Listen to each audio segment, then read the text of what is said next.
Good morning, ladies and gents. So, I just got back from delivering a cake, and I was delivering it to a plumbing store, and I got these. These are little pellets that I'm going to try and use for the headlight on the Corvette, just temporarily. It doesn't take very long to pull it apart and put it back together, so I'm just going to make these fit, and if it doesn't, then I've got the other ones on order, and they're going to be here soon anyway.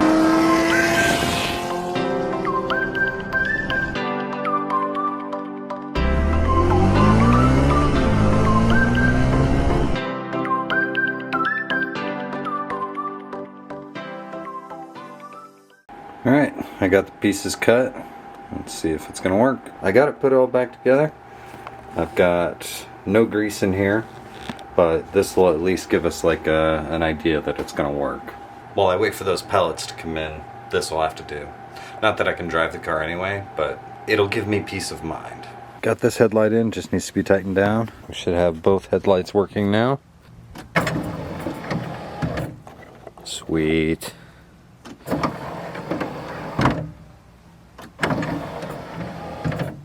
And no clicking afterwards. Alright, now I'm going to find this power draw, I think. It has a power draw somewhere in the car, and I'm going to kind of show you guys how to do that. First thing, we need to disconnect the negative side of the battery. We have our power and our ground. We have it in amp mode on our meter. So what we did was we essentially bridged the connection to the car with our wires here. So we've got power coming into here and then going out to the car, and what we're seeing here is numbers jumping all over the place.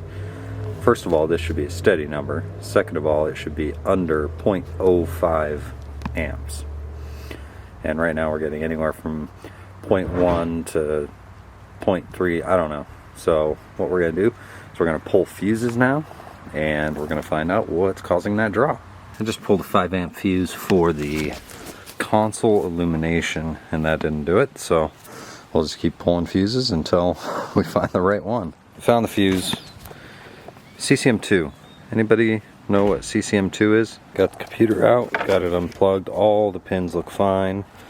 All the pins look fine on here, no corrosion whatsoever. After some diagnosis, I am no closer to knowing what's going on. I found over here on the fuse block, if I pull out the L.C.D.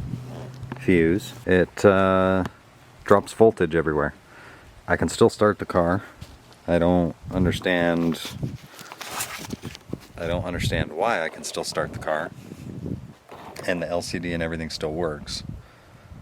So if anybody knows what that LCD fuse does, because I can't figure it out.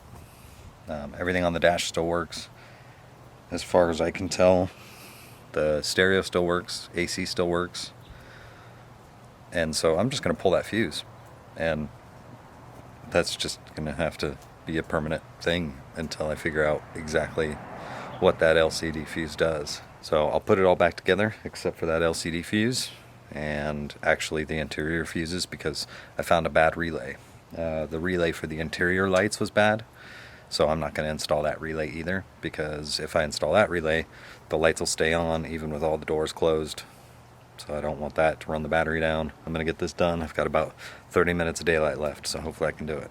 Well, I just spent the last few hours like reorganizing my whole desk and whatnot, computer and cords and all that.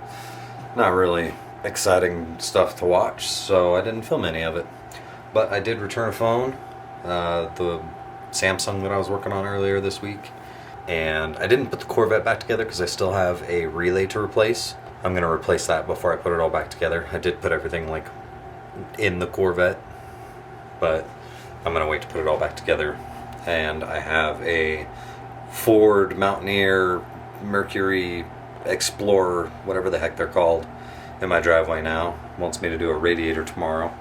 Hopefully it's not freezing cold, but that's for tomorrow. Thank you guys for liking the videos. Thanks for subscribing, and we'll talk to you tomorrow.